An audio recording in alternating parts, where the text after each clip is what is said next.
सुमेरपुर गांव अपने मेहनती स्वभाव और समुदाय की मजबूत भावना के लिए जाने जाते थे।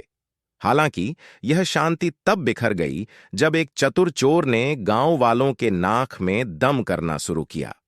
उनका सारा माल सामान रात को एकाएक गायब होने लगा। चोर इतना कुशल था कि उसने कोई सुराग नहीं छोड़ा। ऐसा लगता था कि वह हर चोरी के बाद हवा में गायब हो जाता था, जिससे ग्रामीण हैरान और निराश थे। हर रात किसी न किसी की घर से उसका कीमती सामान गायब हो जाता था।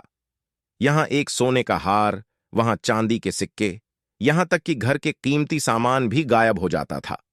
ग्रामीण ने अपने घर के सारे खिड़की दरवाजे को मजबूती से बंद करने लगा, फिर भी चोर हमेशा कोई न कोई रास्ता निकाल ही लेता था। गांव की पंचायत बार बार इस बात पर चर्चा करता था कि चोर को कैसे पकड़ा जाए, लेकिन किसी को भी यह नहीं पता था कि इस चतुर चोर को कैसे पकड़ा जाए। चोर ने सबको चकमा दे दिया था और गांव वालों की उम्मीद टूटने लगी थी। एक दिन गांव में एक मुसाफिर आया। उसका नाम अर्जुन था, जो अपनी बुद्धिमानी और उदार हृदय के लिए जाना जाता था। अर्जुन ने गांव की परेशानियों के बारे में सुना था और चोर को पकड़ने में मदद की पेशकश की। समाधान की तलाश में गांव वालों ने उसका गर्मजोशी से स्वागत किया।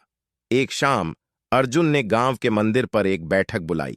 सभी लोग उत्सुकता से सुनने के लिए एकत्र हुए कि वह क्या कहना चाहता है।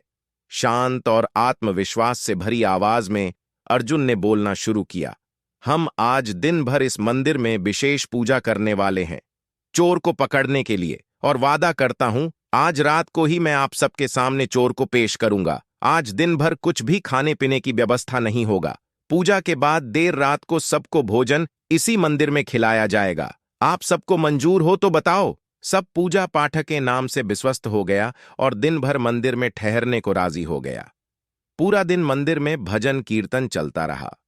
देर रात पूजा खत्म हो जाने के बाद मंदिर के प्रांगण में ही भोजन की व्यवस्था किया गया था। अर्जुन ने सबसे कहा, आप सब दिन भर के भूखे हैं, इसीलिए बिना संकोच भरपेट खाना खाइएगा। सबके लिए पर्याप्त भोजन की व्यवस्था किया गया है।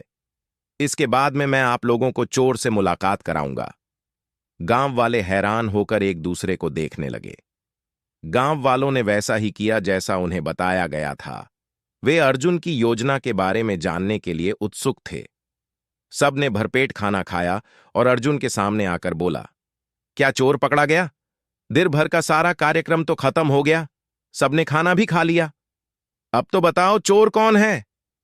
अर्जुन थोड़ा मुस्कुराया और गांव में कुछ समय पहले से आया धनी व्यापारी शमशेर के तरफ उंगली खड़ा करके बताया, यही है गांव के चोर। गांव वाले हक्के बक्के रह गया। ये कैसे मुमकिन है? ये तो खुद धनी व्यापारी है, इसके पास तो किसी चीज की कमी नहीं है। फिर वो ऐसा काम कैसे कर सकता है? कुछ लोगों ने क्रोधित होकर पूछ लिया। व्यापारी ने भी आंखें दिखाकर अर्जुन से कहा, यह क्या बदतमीजी है? मैं एक नामी व्यापारी हूं, हमारी खानदान में धन की कोई कमी नहीं है। सबके बात सुनने के बाद अर्जुन ने कहा, मैं यह साबित कर सकता हूं। अर्जुन ने उस आदमी की ओर इशारा किया और कहा, तुम चोर हो। अर्जुन ने आगे कहा, जरा ध्यान से देखो, यह सफेद चादर मैंने इसीलिए बिछा रखा था। सब गांव के लोग जहां बैठे हैं वहां ध्यान से देखो। सबके पैर में पूजा और मंदिर में गिरा सिंदूर की वजह से सारे सफेद चादर में उनके लाल पैरों के निशान है, जबकि इनके पैर में कोई लाल रंग के निशान नहीं है, क्योंकि यह दिन भर यहां नहीं था। इसे दिन में सोने की आदत है, क्योंकि यह रात में चोरी करता है। यह सुबह तो मंदिर में था, लेकिन दिन में यह चुपचाप यहां से चला गया था और घर जाकर भरपेट खाना खाने के बाद अपनी पैर धोकर सो गया था। इसी कारण इसकी पैर साफ है और रात में यहां आया गया था और अपनी पेट भरा होने के कारण यहां केवल थोड़ा सा ही खाया था, जबकि आप सब गांव वाले ने दिन भर के भूखे होने के कारण सब ने भरपेट ज्यादा ही खाया था। चोर को एहसास हुआ कि वह अर्जुन की चतुराई से परास्त हो गया है। उसने कबूल किया। उसने स्वीकार किया कि उसने लालच के कारण चोरी की थी। उसे विश्वास था कि वह कभी पकड़ा नहीं जा सकता। अर्जुन की चतुराई से ग्रामीणों ने राहत महसूस करने के साथ साथ आश्चर्यचकित भी हुए। ग्रामीणों ने अर्जुन की बुद्धिमत्ता और उदारता की प्रशंसा की। उसने न केवल चोर को पकड़ा था, बल्कि अपने फैसले में उसे सबके सामने साबित भी किया था। एक दिन शेख चिल्ली खेत में काम कर रहा था। उसने देखा कि जमीन के नीचे कुछ चमकीला वस्तु दिखाई दे रहा था। उत्साहित होकर उसने उसे खोदा और पाया कि यह एक सोने का बर्तन था। शेख चिल्ली का खुशी आसमान छू गया। उसने सोचा, मुझे इस बर्तन को सुरक्षित रखना चाहिए, लेकिन मैं इसे कहां छिपाऊं? बहुत सोचने के बाद उसने इसे घर के पास कुएं में छिपाने का फैसला किया, यह सोचकर कि कोई भी वहां कभी नहीं पहुंच पाएगा। अगले दिन शेख चिल्ली अपनी खुशी को रोक नहीं सका और अपने सबसे अच्छे दोस्त रामू को सोने के बर्तन के बारे में बताया। रामू, मुझे एक सोने का बर्तन मिला और मैंने इसे कुएं में छिपा दिया है। रामू सोने के बर्तन की बात सुन ललचा गया। रात को उसने चुपचाप कुएं से बर्तन निकाल लिया और उसकी जगह एक सामान्य मिट्टी का बर्तन रख दिया। अगली सुबह शेख चिल्ली अपने खजाने को देखने गया। उसे आश्चर्य हुआ कि उसे सोने के बर्तन की जगह मिट्टी का बर्तन मिला। घबराकर वह रामू के पास गया और चिल्लाया, रामू, किसी ने मेरा सोने का बर्तन चुरा लिया और उसकी जगह यह मिट्टी का बर्तन रख दिया है। रामू ने अपनी हंसी को दबाने की कोशिश करते हुए कहा, शेख चिल्ली, शायद कुएं में बहुत ठंड होने की वजह से बर्तन मिट्टी में बदल गया हो। शेख चिल्ली ने अपना सिर खुजलाते हुए कहा, तुम सही हो रामू, मुझे इस बारे में सोचना चाहिए था। हालांकि चतुर शेख चिल्ली को यह बात हजम नहीं हुआ। उसने सोचा, सोने की बर्तन कैसे एक ही दिन में मिट्टी में बदल सकता है?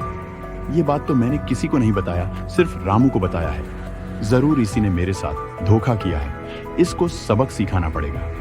ऐसा सोचकर शेख चिल्ली ने अगले दिन रामू से कहा, दोस्त, मुझे आज मेरे खेत में और कुछ सोने की चीज मिला है।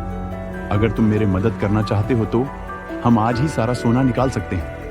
मेरे पास यह एक ही फावड़ा है, तुम जाकर खेत को खोदना शुरू करो। मैं बाजार से एक और फावड़ा खरीद कर लाता हूँ। और सोना पाने की लालच में रामू शेख चिल्ली के खेत को खोदने को राजी हो गया और फावड़ा लेकर निकल गया। दिन भर चिलचिलाती गर्मी में रामू खेत को खोदता गया, लेकिन कुछ हासिल नहीं हुआ। शाम को शेख चिल्ली आराम से आया और पूछा, क्या कुछ मिला? मुझे तो बाजार में फावड़ा ढूंढते ढूंढते शाम हो गया। निराश और थकित रामू ने कहा, नहीं, कुछ नहीं मिला। शेख चिल्ली ने मुस्कुराते हुए कहा, रामू, अब तुम घर जाओ, बाकी का मैं खोद लूंगा। अगर कुछ मिला तो तुम्हें जरूर बताऊंगा। थकित रामू घर की ओर निकल गया। घर के बाहर कुछ देर बैठने के बाद उसने देखा कि जो सोने की बर्तन उसने छुपा रखा था वो वहां से गायब है। वहां उसे एक चिट्ठी मिलता है जिसमें लिखा था, जैसे कुएं की ठंड की वजह से सोने की बर्तन मिट्टी का बन गया, वैसे ही शायद गर्मी की वजह से सोने की बर्तन पिघल गया हो। रामू समझ गया कि यह जरूर शेख चिल्ली की ही कारनामा है। आज नहले को दहला ने मात दे दिया था। दरअसल चतुर शेख चिल्ली रामू को अपने खेत में काम पे लगवाकर अपने खोई हुई खजाना ढूंढने रामू के घर गया था और मिलने के बाद आराम से खेत में वापस लौट आया था। शेख चिल्ली कुछ दिनों से अपनी खेत में कुआं खोदने को सोच रहा था और रामू ने यह काम मुफ्त में कर दिया था। एक मूल्यवान सबक, कभी कभी अपने रहस्यों को अपने तक ही रखना सबसे अच्छा होता है।